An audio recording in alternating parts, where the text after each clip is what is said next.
sur QuickTime Player. Et ça fonctionne. Hop. Et alors?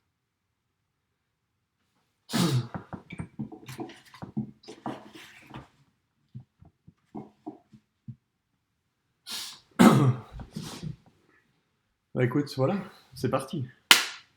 Top. Salut Mika. Cyril, la forme? Très bien, et toi? Très très bien, merci. Profite du beau temps et de la chaleur. Oui, bah ça tombe bien, ici je pars pour 2 semaines en vacances, enfin je reste ici en Belgique, mais voilà, je ne devrais pas subir la semaine prochaine. Cool, cool. Ouais, t'en profites pour faire tous tes travaux extérieurs, j'imagine, avec le temps Mm. steak là, Ouais, je vais qui essayer de nous prend depuis un moment. travailler un peu à l'extérieur à la maison, mais aussi des petits travaux à l'intérieur, hein, donc voilà, on le voit pas très bien là, mais il y a encore des finitions à faire, donc C'est voilà, joli en tout cas, je je trouve. vais essayer d'avancer là-dessus. Merci. Ouais, bah ouais, on se fait une petite vidéo là pour un peu voir tout ce qui est sécheresse et chaleur justement, qui nous concerne depuis un moment et de façon hétérogène sur le pays. Donc, parce que enfin, toi, tu es allez, expert dans tout ce qui est travaux extérieurs, notamment plantation, gestion de plantation, etc.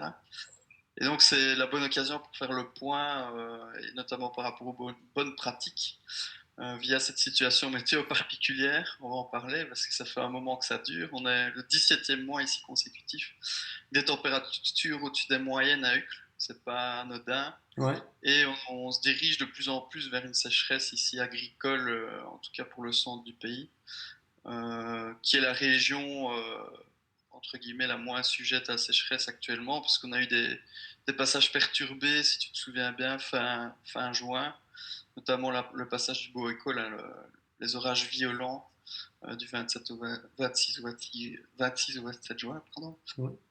Où là on a eu des quantités de 10 à 40 litres sur ces régions, donc la situation est un peu moins inquiétante, je dirais, à ce niveau-là. Par contre, sur le sud du pays, là, il a nettement moins plu. Là, on est même sur une sécheresse hydraulique, sur l'extrême sud notamment. Donc on va en reparler, mais là, par contre, la situation est plus inquiétante, et notamment par rapport aux plantations, donc ce serait d'autant plus intéressant de faire le point là sur les bonnes pratiques à faire. On a une situation orageuse ici qui va nous arriver fin de semaine prochaine. Elle pourrait être assez active, avec des températures qui vont baisser aussi, donc ça fera du bien, et notamment au niveau des cours d'eau, hein, parce que la situation est a priori presque inédite dans l'extrême sud du pays, notamment la Gaume au niveau de la Semois. Il y a un article qui a été publié sur la mortalité des poissons très importante là-bas, le manque d'oxygène, les températures très élevées de l'eau, et la situation d'étiage sur les cours d'eau. Donc voilà, c'est vraiment une situation qui n'est pas qu'au niveau des sols, mais également au niveau des cours d'eau là-bas. Donc je pense que cette petite vidéo et tes explications viendront à point nommé. Bah oui, je pense que les deux domaines sont intimement liés, donc merci de d'avoir pris contact avec moi pour faire cette petite vidéo-là. C'est vrai que moi je suis de manière très assidue toutes tes prévisions, etc., bah, pour pouvoir aiguiller justement mes différents clients et mes propres plantations aussi. Et on voit clairement qu'il y a clairement un stress hydrique. Voilà, moi je travaille un petit peu dans toute la Wallonie, principalement quand même province de Luxembourg et province de Liège, mais jusque dans le Brabant Mhm. wallon. La semaine dernière j'étais à Mons aussi, et moi je trouve que, allez, toi évidemment tu as un œil plus précis en termes des précipitations qu'il y a eu, etc. Mais je trouve que le stress hydrique commence vraiment à se voir un Mhm. petit peu partout. Surtout bah, quand on n'a pas pris soin des jeunes plantations, en tout cas. Voilà, donc moi je martèle bien à ce niveau-là les différents clients et les gens qui me suivent pour que les jeunes Mhm. plantations puissent être bien arrosées, quoi. Juste ici même devant chez moi, j'ai une haie qui a été plantée bah, par la commune aussi, et on commence à avoir un peu de plants qui sèchent sur pied. Donc voilà, je vais aussi leur renvoyer un petit mail bah, qu'ils n'oublient pas, parce que voilà, ce sont des jeunes plants et qu'il faut chouchouter les premières années, quoi. Ça, c'est vrai que c'est chouette avec toi, c'est que tu fais vraiment un suivi.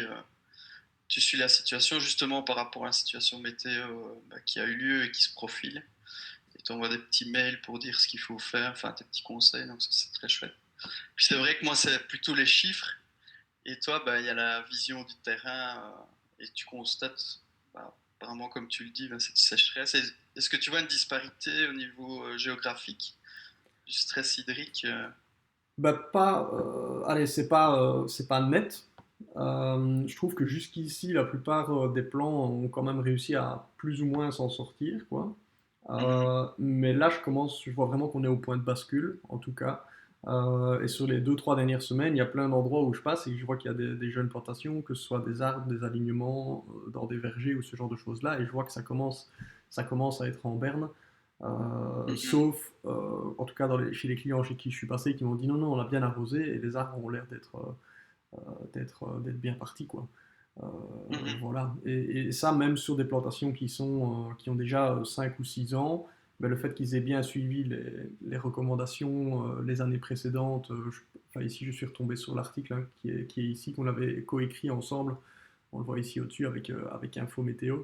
Bah, déjà en 2022-2023, bah, là j'avais déjà donné un petit peu tous ces conseils-là. Et donc ceux qui avaient bien suivi il y a déjà 2, 3 ans et qui resuivent encore ici, bah, je suis sûr qu'ils vont ils vont vraiment mhm. prendre de l'avance. Mais je n'ai pas vu une énorme disparité en termes de territoire, quoi. Voilà. Ok. Ouais, c'est vrai que c'est pas nouveau, hein, ce genre de situation. Ces dernières années, ces sécheresses agricoles se multiplient. Au niveau des cartes, bah, de nouveau, pour revenir aux valeurs, si on prend l'IRM, ils font un bilan d'eau sur les 90 derniers jours, donc ils prennent en compte les précipitations tombées, mais également l'évapotranspiration. Et là, en tout cas, au niveau des chiffres, il y a clairement un point de bascule, entre guillemets, entre l'Ardenne et le centre du pays. Ben, là où il a plu fin juin, ça fait beaucoup de bien sur le centre. Par contre, sur l'Ardenne et sur l'extrême sud, là, on est vraiment sur un déficit important. Et d'autant plus, comme je le disais, sur l'extrême sud, mais toi, tu y vas moins, je pense, voire pas du tout. Là, j'y vais Euh, un petit peu, mais j'y vais moins. En effet, sur la Gaume, je suis un petit peu moins présent pour le moment. bah là, apparemment, là, c'est vraiment une situation, comme je le disais, plus inquiétante, parce qu'on est sur un déficit aussi hivernal. Donc là, il y a eu 60% des précipitations qui sont tombées par rapport à la moyenne. On est aussi sur un déficit sur le mois de juin et le déficit ici, il est clair aussi sur le mois de juillet. Et tout ça combiné à la chaleur, bah, ça donne un stress hydrique important là-bas, quoi. Mais je pense que bah, ici, tes conseils seront bénéfiques pour tout le monde parce que bah, le centre commence aussi à être concerné. Donc, à voir aussi la trajectoire des orages en fin de semaine et l'activité. Parce que voilà, avec les orages, on sait, hein, il y a des disparités aussi. Donc, peut-être que la sécheresse agricole se prolongera sur certaines régions. Ouais, bah, c'est vrai que les orages dont tu parlais ici fin juin, moi ici dans le nord de la province du Luxembourg à Manet, je trouve qu'on a été allez, très fort épargné par rapport à ce qu'on a pu voir autre part. Euh, et donc voilà, je me réjouis vraiment de voir un petit peu les précipitations qui vont tomber ici fin de semaine, comme tu le mentionnais. Mais malgré les précipitations qui vont arriver, moi je préconise quand même de continuer ou de commencer à arroser les différentes plantations, que ce soit des arbres fruitiers, des plants de haies. Il faut déjà arroser maintenant en prévision, même s'il y a des orages qui arrivent. Donc il ne faut pas se Mhm. reposer sur ses lauriers et compter spécifiquement sur les orages. Le fait d'avoir En un tout cas, sol moi, je l'ai fait. excellent, excellent. C'est par rapport à tes conseils. Et ce que tu me disais, ouais, je te coupe, sorry, Non, pas de mais je souci. trouvais ça important aussi. Il faut pas attendre les premiers signes sur l'arbre de stress hydrique pour arroser. Parce que c'est vrai que c'est une erreur qu'on a tendance un peu à faire. On se dit, bah, tout va bien. Et puis, premier signe, on commence à arroser, mais c'est un peu trop tard. Bah, c'est mieux que rien. À partir du moment où si on voit déjà qu'il y a un signe de faiblesse et un stress hydrique au niveau de l'arbre, c'est clair qu'il faut intervenir, mais il vaut mieux prévenir que guérir, quoi. Donc, un arbre Mhm, qui est moins stressé d'un point de vue hydrique, etc., il sera aussi moins sensible et moins appétent pour tout ce qui est puceron et ce genre de choses-là. Donc, dès qu'un arbre est mhm. affaibli, tous les ravageurs ont tendance aussi à aller vers ces arbres-là en priorité. Donc oui, c'est vraiment bien de le faire en préventif et de ne pas attendre spécifiquement qu'on voit qu'il commence à flétrir, entre guillemets. Euh, Mhm. alors évidemment sur une salade ça va beaucoup plus vite, mais sur un arbre fruitier, voilà, quand on voit les premiers signes, bah, on est déjà tard, quoi. Ok, super. C'est déjà bien intéressant. Bah ouais, je te propose qu'on parcourt un peu enfin notre article, mais Ouais, surtout le tien, hein. J'aurais donné quelques inputs, mais oui, oui, tout ce mais qui est gestion des arbres, etc., ça c'est ouais, plus ton domaine. ouais, ouais, bah donc on Et avait fait formation. ici, on avait fait ici cet article-là en 2022, où j'avais fait un update pour 2023. J'ai pas encore remis à jour ici à tort cet article-ci. Pourtant, il est vraiment très très pertinent et j'explique justement dedans pourquoi c'est intéressant d'arroser les vergers, les plants de haies qui viennent d'être plantés. Quand je dis qu'ils viennent d'être plantés, c'est encore les 10 premières années de la plantation.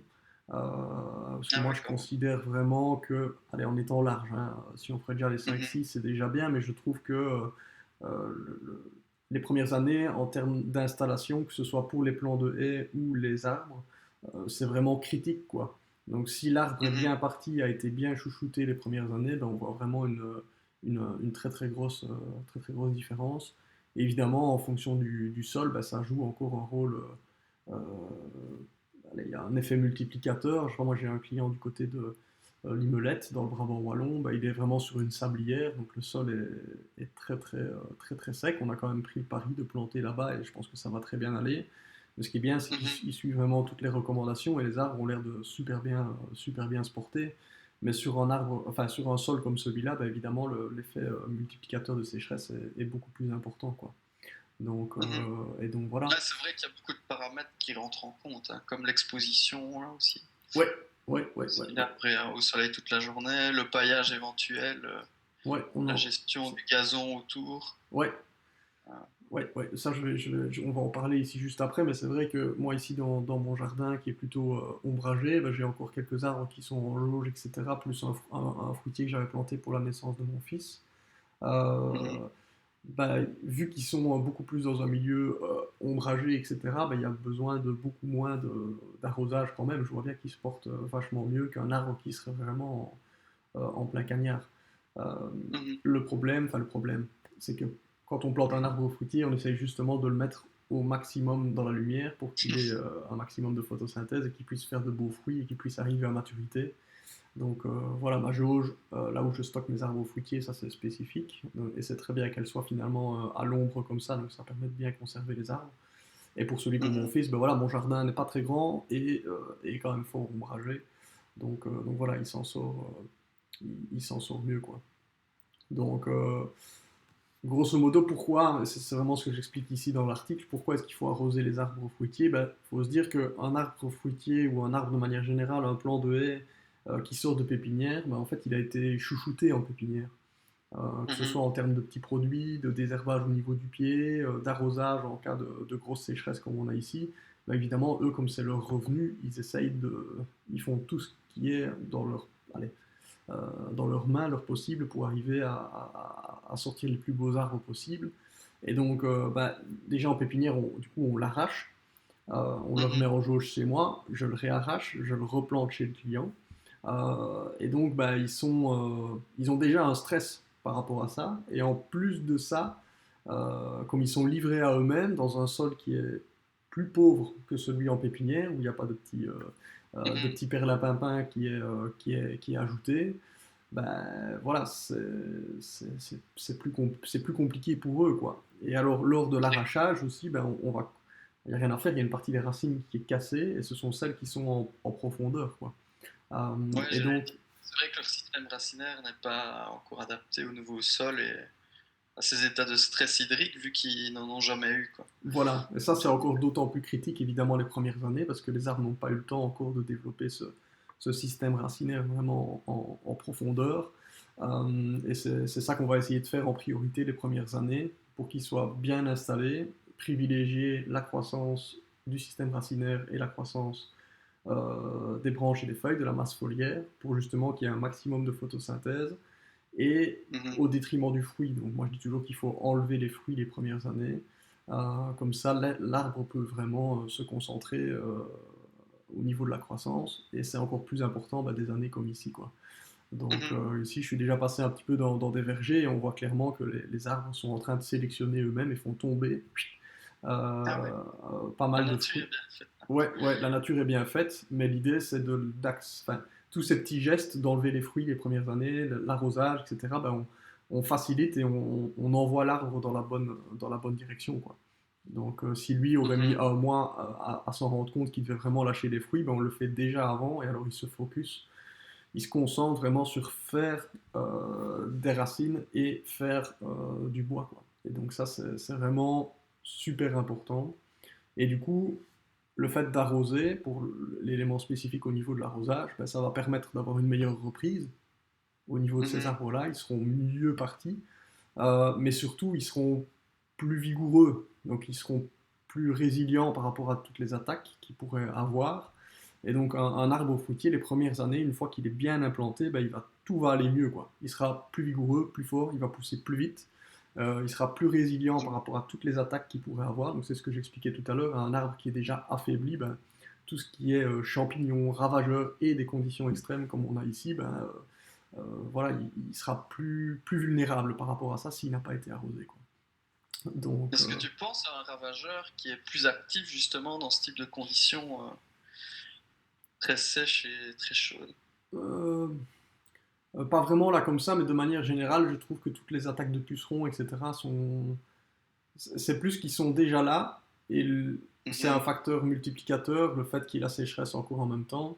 Donc les pucerons, ils ont tendance à recroqueviller les feuilles, et donc les feuilles sont asséchées, plus recroquevillées, et donc ça démultiplie. Ah ouais, c'est un facteur aggravant. C'est un facteur aggravant, mais il n'y en a pas un qui vraiment se plaît beaucoup plus dans un Mhm. milieu très très sec. Bah, par exemple, il y aura potentiellement, à l'inverse, plutôt moins de champignons dus à Ouais, l'humidité. j'allais dire juste. Ouais. Donc ça, c'est Euh, plutôt pas mal quand même. c'est, Heureusement, il y a c'est quand même plus, des côtés positifs. voilà, mais c'est vraiment aussi, tu parlais d'hétérogénéité, bah, ça va clairement dépendre des endroits aussi, parce que ici, les dernières semaines, on a quand même eu quelque chose d'assez tropical. Je trouvais qu'il faisait quand même Mhm. fort humide, fort moite, et bah, ça, à Ouais. l'inverse, c'est aussi un climat qui est plutôt favorisant pour les champignons, quoi. C'est vrai que d'un point de vue allez, climatique et le point de vue du météorologue, c'est très surprenant ce qu'on a pour le moment, parce que c'est presque un climat qui s'apparente à la Méditerranée depuis la mi-juin. Donc on a des phases sèches prolongées. On a vraiment température très chaude, hein. On a entre 25 et 35 degrés de façon continue, ou presque. Et là maintenant, en plus, on a le flux de nord-est qui s'apparente aux alizés. Donc ce qu'on retrouve à Tenerife et ces îles-là, hein, qui a un flux presque continu qui vient du nord-est. Et donc, ouais, c'est vraiment une situation très particulière. Et ça rend, enfin, ça augmente d'autant plus la sécheresse, quoi, ce vent qui souffle de manière continue. Donc, ouais, comme on disait, ben, en espérant que les passages orageux soient assez actifs fin de semaine, sans trop l'être non plus, pour ne pas qu'il y ait des dégâts, mais en tout cas au niveau pluviométrie. Parce que là, derrière, a priori, ce serait plutôt des averses de nouveau très passagères et isolées. On se dirigerait pas vers une longue période pluvieuse ou bien pluvieuse, Ouais, avec des passages frontaux réguliers. Et a priori, le mercure pourrait remonter assez rapidement pour la fin juillet, de nouveau. de nouveau, ouais. Donc on n'est pas prêt a priori de sortir de cette situation climatique particulière, Ah quoi. ouais, mais c'est quand même plutôt inquiétant parce que sur des sols qui sont aussi secs comme on a aujourd'hui, bah, s'il y a une grosse averse, bah, allez, le sol sur la partie supérieure, c'est vraiment devenu une croûte. Et donc Mhm. il y aura trop d'eau et que ce soit les sols dans les cultures ou dans les prairies ou au niveau des arbres fruitiers, bah, il y a beaucoup plus de risques de ruissellement et d'écoulement que vraiment d'être capté au niveau du système racinaire, quoi. Donc c'est vrai qu'il faudrait plutôt vraiment avoir une semaine de pluie en continu pour vraiment arriver Mhm. à regorger euh, les sols d'eau. Et pour rebondir sur ce que tu disais, bah, c'est pour ça que c'est intéressant aussi d'arroser les arbres et les plants de haies préventivement à ces précipitations-là, parce que ça va permettre justement aux endroits où vous avez arrosé de stocker beaucoup plus d'humidité et d'eau dans le Mhm. sol qu'à un endroit où c'est vraiment une croûte et c'est complètement sec, quoi. Et justement, au niveau de l'arrosage, qu'est-ce que tu préconises? C'est plutôt d'arroser abondamment ponctuellement plutôt que de manière régulière, un petit peu Ouais, chaque jour. ouais, ouais. Donc là, clairement, de manière générale, quand je dis il faudra arroser les arbres, etc., ben, la plupart des gens, ils se disent, ah, ben, je vais à tous les jours, je vais aller faire le tour de mon jardin, comme ils sont en train d'arroser leur potager, ils disent, je vais aller mettre un petit peu Mhm, d'eau aux arbres. Mais le fait de faire ça au tuyau d'arrosage et de passer 5 minutes par arbre, ben, la plupart du temps, en fait, déjà, on ne se rend pas compte de la quantité d'eau qu'on va mhm, mettre à chaque arbre. Et en plus de ça, on va plutôt mouiller uniquement la partie supérieure au niveau du sol, mais ça n'aura pas le temps de descendre et d'avoir suffisamment d'eau que pour vraiment percoler dans toute la fosse de plantation et au niveau du système racinaire de l'arbre.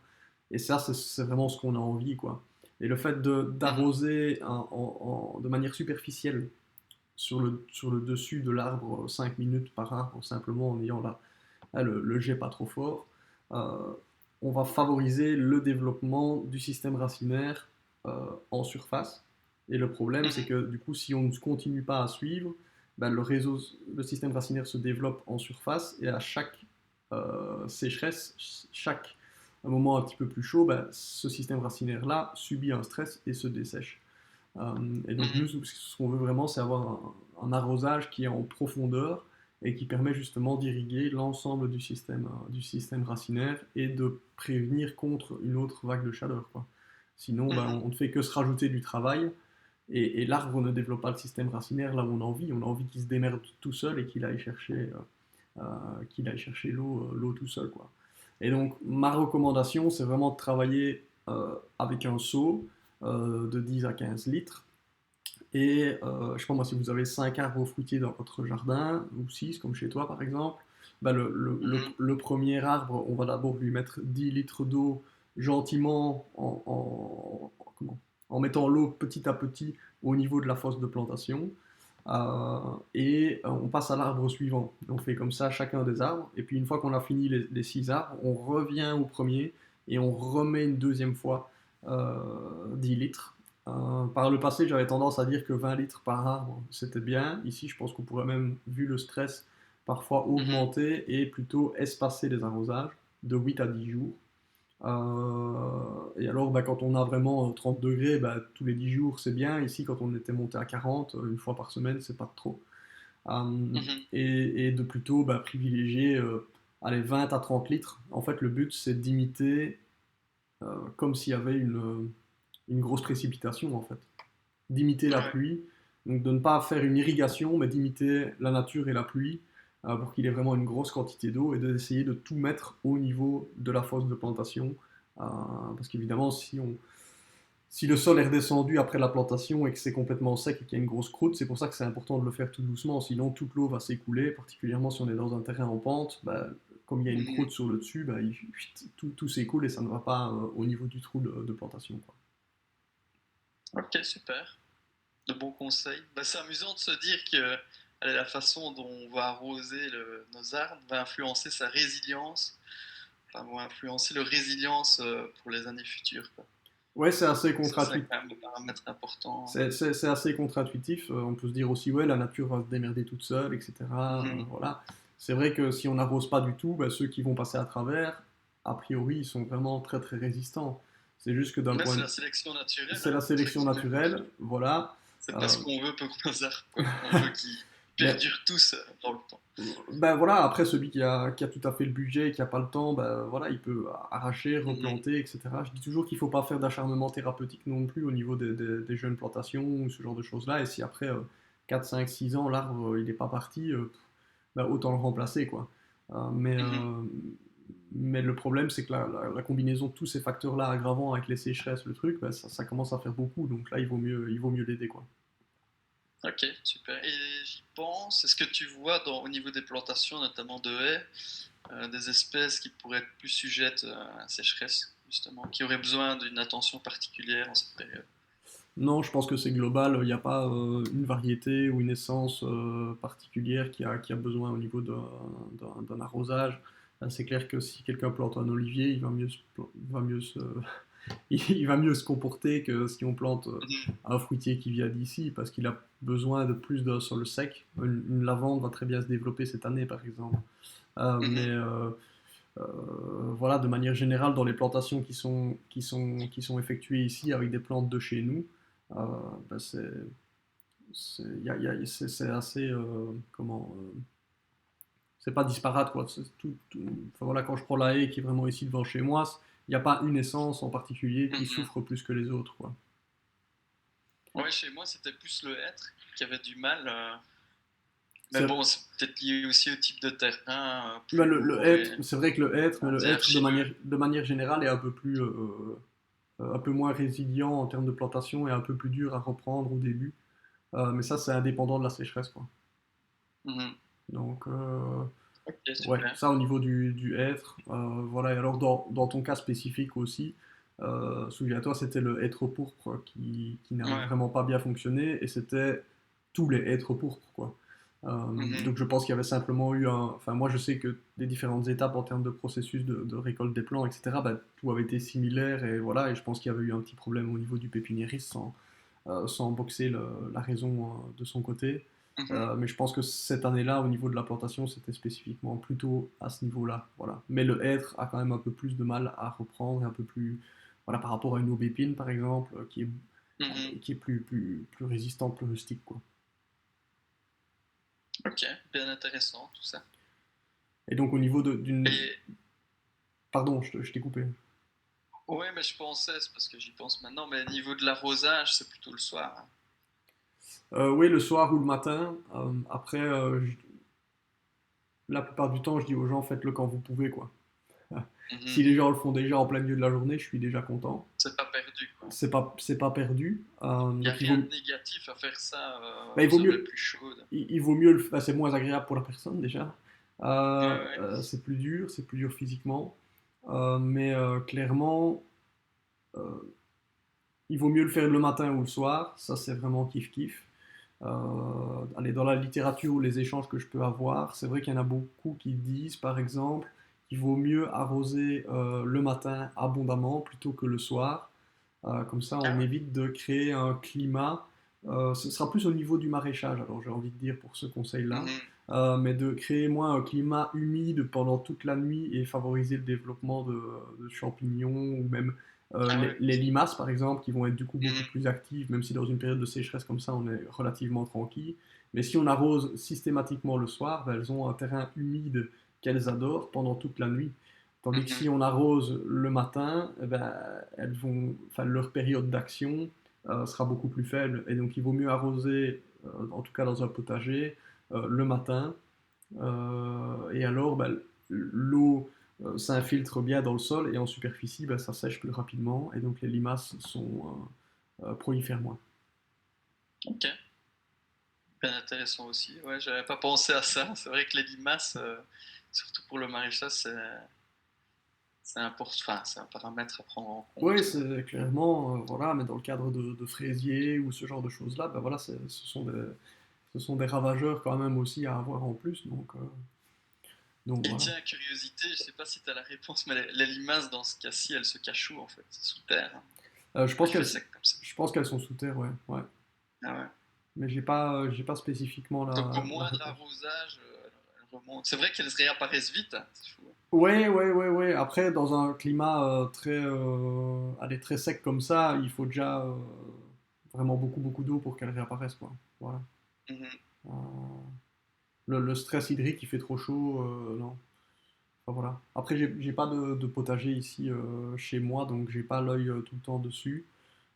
Mais Mhm. cette année, dans mes clients, en tout cas, personne ne me parle de problème au niveau des limaces, donc je pense que c'est... On peut pas tout avoir, hein, heureusement. Soit on a sécheresse, soit on a limace. Voilà, Mais c'est voilà. vrai qu'on avait commencé la saison, il y en avait vraiment beaucoup, hein. En tout cas, Euh, chez moi, là, en mai et début juin, mais il y a c'était vraiment beaucoup eu... plus humide, notamment ici sur le centre. Enfin, moi, j'habite Villers-se-Bouillet et c'était allez, assez humide ici. ouais. On n'était pas en situation de déficit, on avait même une situation plutôt normale. Et ouais, il y en avait beaucoup.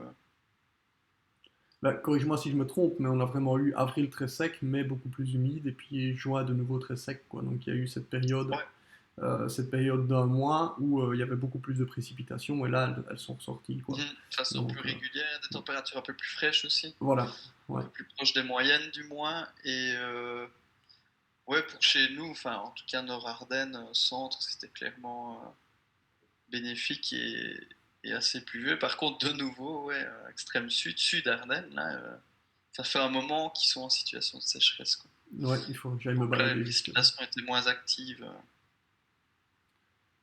Oui, il faut que j'aille me balader jusque-là. J'ai pas encore été chez mes clients qui sont dans ce coin-là spécifiquement. Euh, Mais j'avais partagé une photo là à Martelange, la pelouse, là. une personne qui avait pris son gazon en Ah oui, photo et qui avait bien coupé à ras aussi, chose à ne pas faire. exactement, ouais. Aussi pour les plantations, hein, enfin, on parlait de gestion là, de tonte, etc. Aux abords des plantations. Le mieux, c'est de quand même garder un certain niveau de gazon, si je puis dire, en tout cas hauteur de gazon, afin de garder un maximum d'humidité, notamment de rosée. Alors, Parce que c'est aussi un cercle vicieux, je pense, non? Si tu... Oui. Alors, en théorie, au niveau des arbres, etc., on essaye d'éviter qu'il y ait une concurrence justement au niveau du système racinaire. Donc, souviens-toi, Mhm, après la plantation des arbres fruitiers chez toi, je t'avais vraiment conseillé de désherber au maximum mhm, tout ce qui poussait au niveau du pied. Ben, ça te permet déjà d'avoir un coup d'œil très facile au niveau du tronc, de suivre les mouvements, etc. Mais surtout, on va dire toute l'herbe qui pourrait s'installer à cet endroit-là, elle ne va pas pomper le peu d'humidité qui va tomber au niveau de l'arbre. Et donc, on évite d'avoir une concurrence au niveau du système racinaire. Euh, mhm, Après, c'est toujours un peu la roulette russe parce qu'en fonction de l'année, typiquement sur une année très sèche comme ici, on pourrait se dire tiens, on va garder un couvert herbeux au niveau de la haie, etc. Et ça va permettre de créer ce climat un petit peu plus humide que si c'était complètement coupé à mhm. gauche et à droite euh, du, euh, de l'alignement de plan de haie, quoi. Mais c'est toujours un peu la loterie, évidemment, parce qu'on ne sait pas Mhm. prédire. Enfin, si tu savais me prédire la météo sur les 3 mois prochains, ce serait génial. Ouais, Mais c'est compliqué. voilà, Mais donc, d'où l'intérêt aussi de suivre des pas de météo, exactement. entre guillemets, Et donc sérieuses. et de pouvoir s'adapter, clairement.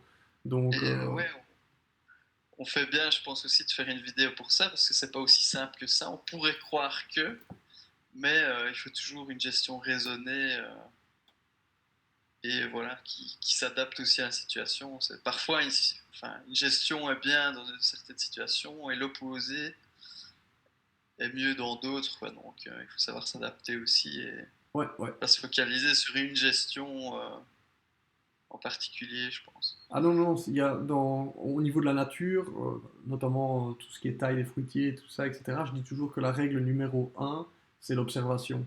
Donc il Mhm, faut vraiment regarder son terrain, regarder les arbres, regarder les ravageurs et essayer d'avoir l'œil curieux, quoi, juste pas passer comme ça à côté sans regarder. Et c'est vraiment l'observation en fonction des conditions climatiques et de ce qui mhm, se passe au niveau de l'arbre qui dicte ce qu'il faut faire et surtout qui nous permet d'apprendre et d'année en année de se réadapter. Donc ce que je mhm, disais ici au niveau de l'arrosage, au niveau des limaces, je ne le mentionne et ne le communique que depuis cette année parce que je l'ai appris, je l'ai vu. mhm, Et voilà, et donc c'est petit à petit comme ça qu'on observe et qu'on voit ce qui doit être fait. Je pense que nos anciens avaient vraiment énormément de connaissances là-dessus et que ça s'est un petit peu perdu mhm, avec l'après-guerre et l'industrialisation et le travail de bureau. Mais on doit réapprendre un petit peu tous ces éléments-là et ne pas hésiter à les discuter aussi avec les anciens pour tous ces petits conseils et ces petits tips que eux faisaient de manière naturelle, quoi. Enfin, c'était instinctif où ils avaient appris ouais, de leurs parents, de leurs grands-parents. Moi, il y a beaucoup de trucs que j'ai appris aussi de mes grands-parents au niveau du potager. Et donc voilà. mhm. Ouais, c'est vrai qu'une erreur à ne pas faire, entre guillemets, c'est réagir par habitude, quoi. J'ai toujours fait comme ça, donc je fais comme ça et je ne m'adapte pas, quoi. Exactement, exactement. Et, euh, et voilà, sur le moyen long terme, ce que je conseille souvent à mes clients de faire, tu en as parlé un tout petit peu aussi, c'était au niveau du paillage, au niveau du pied. Donc il y en a qui paillent avec pas mal de choses différentes. Il y en a qui mettent de la laine de mouton, il y en a qui mettent du broyat de bois, il y en a qui mettent des tons d'herbe. Moi je recommande Mhm, vraiment de plutôt mettre du fumier composté. Donc le mot mhm, composté est très important. Donc c'est du fumier qui est resté déjà un an en tas, qui a eu le temps de travailler. Et souvent il le retravaille. mhm. Je ne sais pas si tu as déjà vu cette machine-là, mais qui rebroie Non. tout l'ordain de fumier. Je pourrais t'envoyer une photo si tu veux. Et ça permet d'avoir vraiment un fumier qui est déjà en bon état de décomposition et qui va stocker un maximum d'humidité. Et donc Mhm. ça, on le dispose, c'est ici ce qu'on voit sur la photo, ici sur la gauche de l'écran, où on voit qu'on est en train, au niveau de chaque arbre, de déposer une grosse brouette, on va dire en termes de volume, à chaque pied des arbres fruitiers. Et ça va permettre, bah, si on le met au mois d'avril, souvent c'est à ce moment-là que je conseille de le mettre, à la sortie de l'hiver, quand le sol est encore humide, on vient déposer ce fumier qui est aussi humide, qu'on peut Mhm. venir aussi arroser encore en plus si on veut, et ça permet de retarder les premiers arrosages en termes de sécheresse. Bon, ici on est vraiment sur une année exceptionnelle, donc ça ne fait que retarder le premier arrosage, mais ça permet de gagner Mhm. quelques semaines, quelques mois en fonction des conditions climatiques. Et C'est alors, bien ça, ouais. et alors ce fumier-là aussi, bah, il va permettre de sevrer en partie l'arbre par rapport à la pépinière. Donc ce que j'expliquais tout à l'heure, c'est que bah, il va permettre d'apporter de l'azote euh, au pied de l'arbre de manière naturelle. Donc ce sera un engrais qui va, au fur et à mesure des pluies, et descendre dans le sol à chaque fois qu'il y aura de la pluie et se décomposer. Bah, du coup, Mhm. pendant toute l'année, il va apporter des nutriments à l'arbre, quoi. Et donc, Double bénéfice. exactement, double bénéfice. Et après, ben, si on a vraiment une année de pluie intense, ben là, c'est plutôt ça va quand même apporter les nutriments, mais ça crée aussi un milieu plus humide au niveau du fruitier. Donc, en fonction du Mhm. sol, si on est déjà sur un sol qui est plus humide, etc., ben là, c'est plutôt allez, contre-productif parce que ça stocke et ça rajoute encore un petit peu à ce climat humide. Mais voilà, la plupart du temps, les premières années, je conseille aux clients de faire ça une année sur deux si c'est possible. Après, il faut avoir accès à du fumier, il faut pouvoir le Mhm. faire. Dans un jardin, c'est aussi un petit peu moins joli Ouais. parce qu'on vient mettre un tas de fumier au niveau des pieds des arbres, hein. Quand il y a des enfants ou ce genre de choses-là qui vont jouer dans le caca, ben voilà, ça fonctionne un petit peu moins bien. Faut bien les éduquer à ce niveau. Bah, généralement, ils le font une fois, puis ils le font plus. À la ligne. Oui, oui, parce que j'imagine qu'on grignote rarement du fumier, quoi. Voilà. Ouais. Peut-être une fois, mais pas trop. Après, voilà, les habits sont sales et ce genre de choses-là, mais c'est un bon complément, quoi. Par rapport à, je sais pas moi, du broyat de bois qui va apporter plutôt du Mhm. carbone et une fin de carbone, une fin d'azote.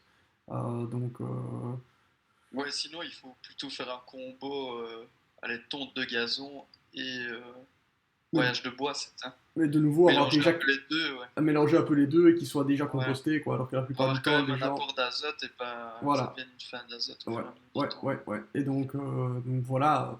Après, on fait avec ce qu'on a à disposition aussi, et c'est mieux que rien si ça permet de stocker un peu d'humidité, etc.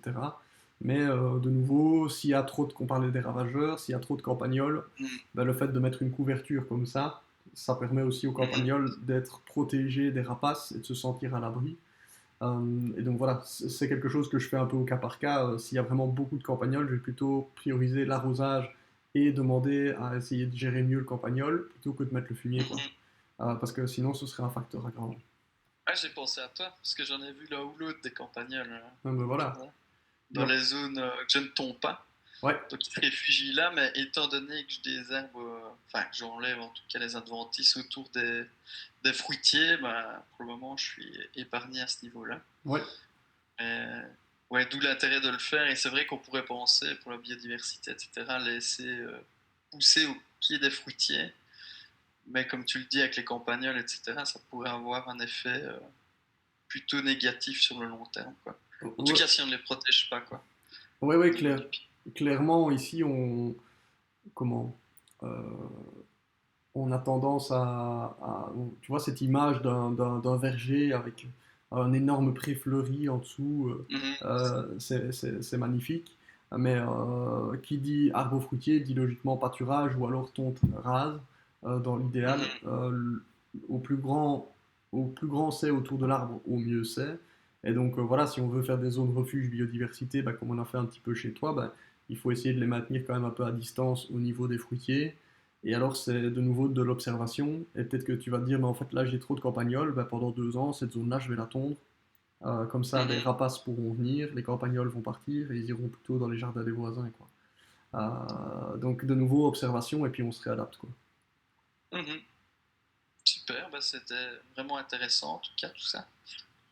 J'ai encore appris des choses. Merci Cyril et j'espère que les auditeurs ont aussi appris beaucoup de choses aujourd'hui. Et je pense, là, ça fait quand même un peu plus d'1 heure qu'on discute. C'est vrai que quand on se voit ou quand on se parle, on a tendance toujours à un peu discuter. Allez, on voit pas le temps passer, quoi. Ouais, ouais. Ça, Non, non, non, non, mais j'essaierai de passer un coup aussi chez toi juste pour faire une observation une fois que je repasse du côté de Villers-le-Bouillet. Et ce sera l'occasion d'en repapoter aussi un peu plus en profondeur avec les arbres devant, c'est toujours plus parlant évidemment. Parce qu'une situation n'est pas l'autre. Ce que je conseillerais à Villers-le-Bouillet sera probablement différent de ce que je pourrais conseiller en Gaume. Et tu le disais aussi d'un point de vue climat, quoi. Donc voilà. Mais en tout cas, toutes les informations que tu donnes en termes de précipitation et ce genre de choses-là, ben, ça doit clairement influencer le comportement des gens au niveau de l'arrosage. Et c'est pour ça que moi je suis, enfin ma compagne se fout toujours de ma poire, parce que dès que tu publies quelque chose, je suis toujours en train de le lire. Et je suis les radars météo de très très près, quoi. Et vice versa, hein. Parce que moi je regarde aussi tes petits conseils là, des versions vidéo. Ouais, On apprend toujours des choses et de nouveau, c'est comme ça qu'on peut anticiper. Et par rapport aux tendances que je vois, je peux m'adapter d'autant plus facilement en voyant tes petits conseils sous forme vidéo. Puis c'est toujours très chouette, c'est des petites capsules.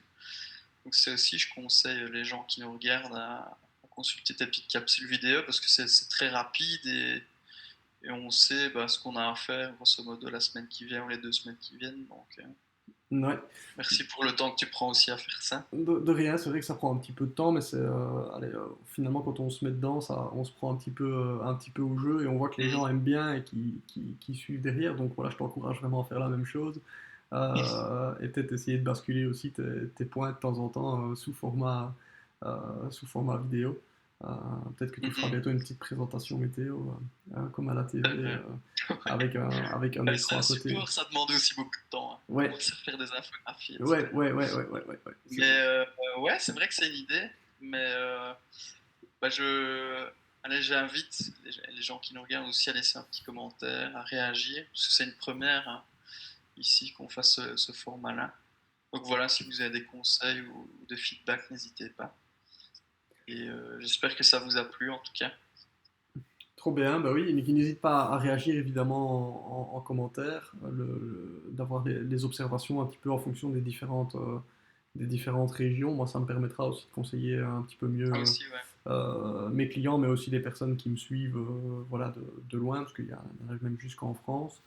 Euh, et, euh, et en même temps, il y en a peut-être certains qui ont des tips ou des astuces aussi à partager, hein. Je parlais de nos anciens, mais qu'ils soient anciens ou pas, C'est ou vrai, qu'ils aient c'est vrai.